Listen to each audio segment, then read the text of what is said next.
They say that blood is thicker than water, but have you ever been betrayed by the very people who were supposed to protect you? My name is Ophelia, and when I was 11 years old, I lost my parents in a horrific accident that I shouldn't have survived. I thought my nightmare ended at the hospital, but it was actually just beginning. I was taken in by my own flesh and blood, my uncle Thaddeus and his wife Lyric, but instead of a home, they gave me a prison. My wonderful family, please, before I go deeper into this touching story, kindly subscribe, like, and share. It helps this channel grow and keeps the love for African stories shining bright. Thank you so much. For years, I was called a rat. I was forced to sleep on a cold floor while they slept on feathers. I was made to scrub floors at midnight because of my wicked uncle wife Lyric, and I ate the scraps from their plates like a dog. My auntie, a woman who was supposed to be a teacher, tried to erase my future and shave away my dignity. I reached a point where I begged God to let me die, but he had a different plan. He sent a woman in a black jeep to find me on a dusty road when I had nothing left to give. If you think your life is over, or if you feel like the world has forgotten you, stay with me. I want to show you how I went from a housemaid in Benin City to a queen in Jamaica. Grab a seat, because today, the rat is finally telling her story, and you won't believe how it ends. Today, I stand before you at 27 years old, but if I close my eyes, I can still smell the exhaust fumes and hear the screeching tires of that Monday afternoon in Imo State. I was just 11. My parents, Zephyr and Ariadne, were my whole world. They came to pick me up from school, laughing about something I can't even remember now. Then, in a flash, boom. Everything went black. The car was a twisted metal coffin. My parents died instantly. People gathered, wailing, looking at the bodies. Nobody knew a small girl was pinned under the seat. It was one man, God bless his soul, who heaved the metal aside and screamed, "See their daughter. She's still breathing." I woke up in a hospital bed surrounded by white walls and the steady beep-beep of a life support machine. I spent 3 months drifting between this world and the next. By the time I was strong enough to sit up, my parents were already in the ground. I didn't even get to say goodbye. My father's brother, Thaddeus, came from Benin City with his wife, Lyric. They looked like my saviors. Thaddeus was a big businessman, and Lyric was a schoolteacher. Surely, a teacher would know how to care for a grieving child, right? They took me back to Benin to live with them and their 3 older children. Every morning, my Uncle Thaddeus' children would leave for school. I would sit outside, just watching them go, their laughter, their little footsteps, their backpacks bouncing as they walked away. And then, I would go inside my room and cry. I didn't want anyone to see me. I didn't want anyone to know how lonely I felt, how much it hurt to watch them living a life I could never have. It was just me, my tears, and the silence. 2-3 weeks after arriving, I went to my uncle. "Uncle, I want to go back to school," I pleaded. He looked at me and sighed. "Ophelia, this term is almost over. You won't catch up. Wait until the first term next year." I trusted him. I said, "Yes, sir." I didn't know that next year would never come. The house was beautiful, with big beds and soft pillows. But Auntie Lyric pointed to the cold tiles in a corner. "The beds are too big for a small rat like you," she said, her voice like broken glass. "You sleep on the floor." That was the first day I realized I wasn't a niece, I was a prisoner. Sometimes, Uncle Thaddeus would come back from the market with a treat for me, maybe a ribbon or some biscuits. He'd hand it to me with a small smile. But the moment he stepped into his room, Lyric would pounce. She'd grab my ear, twist it until I cried, and snatch the gift away. Nonsense, she'd hiss. You don't deserve nice things. Dinner time was the hardest. I'd watch them, Thaddeus, Lyric, and their children, sitting at the big table, eating steaming bowls of soup. When Thaddeus asked why I wasn't joining them, Lyric would give a fake, sweet smile. Oh, she's busy with chores. She'll eat her own later. Later meant the scraps. I ate what they scraped off their plates. I ate the burnt parts of the rice. While her children grew plump and healthy, I became a shadow. I was a 12-year-old girl living on the crumbs of my own relatives. There was a modern washing machine in the house, hummed all day for their clothes. But for my chores, no. Lyric made sure I scrubbed every heavy blanket and denim trouser with my bare hands until my knuckles bled. She wanted to see me suffer. She wanted to break my spirit. My day ended at midnight and began at 4:30 a.m. Lyric had a strange, cruel rule. She told me that ghosts and spirits walked the floors at night, so I had to mop the floor and wash the plates once at midnight and again at dawn to clear the spirit's touch. It was pure wickedness disguised as tradition. My hair used to be my mother's pride. One afternoon, Lyric sat me down.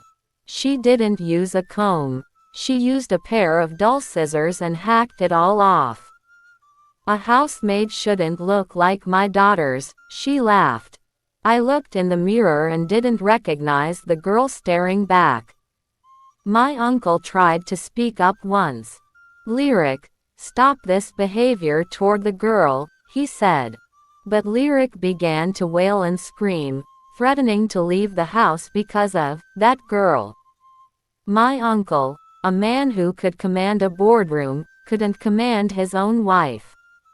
He went quiet, and his silence felt like a second betrayal. I stopped asking about school. I spent my days crying, looking at the sky. God, please, I whispered. I want to go and meet my parents. Send death to take me. But death didn't come. God had a different plan, but I couldn't see it through the tears. One scorching afternoon, Lyric sent me to the farm market to buy heavy bags of foodstuffs. She calculated every kobo. No money for a bike, no money for a bus. I had to carry a heavy load on my head, walking miles under the benign sun while my feet blistered. I was staggering under the weight of the bags when a sleek black Jeep pulled up beside me. The window rolled down, and a woman who looked like an angel sat inside. My dear, why are you carrying all this? Why not take a taxi? She asked. Her voice was the first kind thing I'd heard in years. I looked at her, my eyes filling with tears. Ma, I have no money. My auntie records every penny. Something in her eyes snapped. This was Madame Favor. She didn't just give me money, she asked for my story. And for the first time, I told it all. Madame Favor began to cry. She wiped her eyes and looked at me. Ophelia, she said, I was like you once. I suffered, but God blessed me with a good husband. I vowed I would never stop helping anyone I see in this condition. She drove me to the gate, her heart already moving in my favor. 2 days later, the doorbell rang. I opened it to find Madame Favor standing there with a handsome young man. Lyric came rushing out, her face changing into a mask of fake politeness. "Madam Favor. What a surprise. What brings you to my humble home?" Madam Favor didn't waste time. She asked for my uncle. When Thaddeus appeared, she spoke clearly. "My son, Ik, wants to marry Ophelia." The silence in the room was so thick you could cut it with a knife. Lyric burst out laughing, a high, mocking sound. "If you want a wife, I have two beautiful daughters. One is a doctor, the other a lawyer. This one is just a housemaid. She can't even read or write." She tried to hide me behind her, but Madam Favor didn't budge. "I want Ophelia," she repeated. Uncle Thaddeus finally found his voice. "She is the only person I have left of my brother. Her parents died when she was 11. Madam Favor nodded. "Then we will do this the right way. I will return with my people." Lyric was fuming, but for the first time, her anger had no power. The day I married into that family was the biggest event Benin City had seen. I wasn't the rat on the floor anymore. I was a princess. Even Lyric had to sit and watch as the girl she tried to destroy was celebrated by the elite. My husband, who I call my keys, took me away from the pain. We moved to Jamaica. The air is salty and sweet here, and every morning I wake up in a big, soft bed. I am no longer washing plates at 4 a.m. I am loved. I am cherished. And yes, I finally went back to school. When the plane took off from Lagos, I looked out the window and saw the clouds. I whispered, "Mummy Ariadne, Daddy Zephyr, can you see me now?" I was leaving the land where I was a slave to go to a land where I would be a wife. My husband, Keys, held my hand so tight. "Ophelia," he said, "the crying is over." The first night in our home in Jamaica, I stood in the bedroom. The bed was huge, with white sheets that felt like silk. I started to move toward the floor to lay my wrapper. Keys caught me. He lifted me up and put me on the mattress. "This is where you belong," he said. I cried that night, but for the first time, they were tears of rest. Because Keys was a very successful man with many businesses, he needed someone to help manage the estate and keep me safe while he traveled. That was when John came into the picture. John was a quiet, tall man with a very serious face, but his heart was made of gold.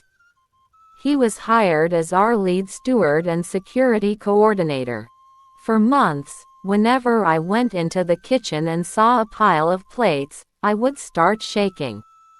I thought Mrs. Lyric would jump out from behind the door to pull my ears. John noticed this. One day, he took the sponge from my hand. "Madam Ophelia," he said softly, "you are the boss here. You don't have to wash these plates like your life depends on it." John told me that he too had lost his parents young. He understood the orphan heart. He became like a brother to me. While Keys was providing the love of a husband, John provided the protection of a loyal friend. He made sure the other staff treated me with the respect I never got in Benin City. Keys realized that I still felt the pain of not finishing school. "Ophelia," he said, "it is never too late." He hired teachers to come to the house. John would sit nearby, making sure no one disturbed my lessons. Within 2 years, the girl who Lyric said couldn't read was reading thick books and writing her own journals. One afternoon, John brought me a letter. It had a Nigerian stamp. My heart skipped. It was from Uncle Thaddeus. He wrote that things had fallen apart. His business had crashed, and they had moved out of their big house. But the worst part, Mrs. Lyric was very sick. The letter said that Mrs. Lyric had a terrible sore on her leg, the same leg she used to kick me with. The doctors couldn't heal it. She was in pain day and night. Uncle Thaddeus was begging for money to buy her medicine. I showed the letter to Keys. He looked at me and said, "Ophelia, the choice is yours. She treated you like an animal, but you are a child of God. What does your heart say?" I went to the garden to think. John followed me. "Ma'am," he said, "don't let her wickedness change your goodness."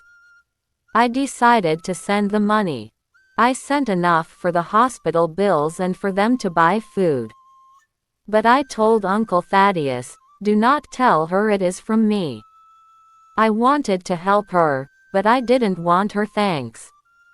I wanted her to see that God provides even when you are a sinner. Months later, Lyric was getting better. She kept asking Thaddeus, "Who is this person sending us money every month?" Finally, Thaddeus couldn't keep quiet. He told her, "It is Ophelia. The girl you called a rat. She is the one keeping you alive from Jamaica." The phone rang at 2 a.m. I picked it up, thinking it was an emergency. It was Lyric. She was wailing on the phone. "Ophelia, my daughter. Please, forgive me. The ghosts I told you about. They have been haunting me, but they look like my own face. I am sorry for every plate I made you wash." I looked at the beautiful Jamaican moon outside my window. "Auntie Lyric," I said, "I forgave you long ago. If I didn't forgive you, I wouldn't be able to enjoy the life I have now. Use the money and be well." When I hung up, I felt a weight fall off my shoulders that I didn't even know I was carrying. I asked John to fly to Nigeria. I sent him with clothes, food, and more money for the poor orphans in the neighborhood where I used to live. I wanted to turn my place of suffering into a place of blessing. John went and did exactly as I asked. When John came back to Jamaica, he told me something that made me cry. He said he saw the floor where I used to sleep. He said the new people living there used it as a storage room. "Madam," he said, "that floor is too small for the woman you have become." For my 27th birthday, Keys didn't buy me gold or diamonds. He showed me a document. He had bought a large piece of land in Imo State, in my home village. "We are going to build a school there," he said. "A school for girls who have no parents." We named the school after my parents. I wanted their names to be whispered with joy, not with the sadness of a car accident. We hired the best teachers, and I made sure they were paid well so they would never be tempted to be mean to the students. Every year, I fly back to Nigeria with Keys and John. I stand before the girls in that school and I tell them, I was once a housemaid. I once slept on the floor. I once had my hair cut by force. But look at me now. Lyric never became rich again, but her heart changed. She started volunteering to help the poor.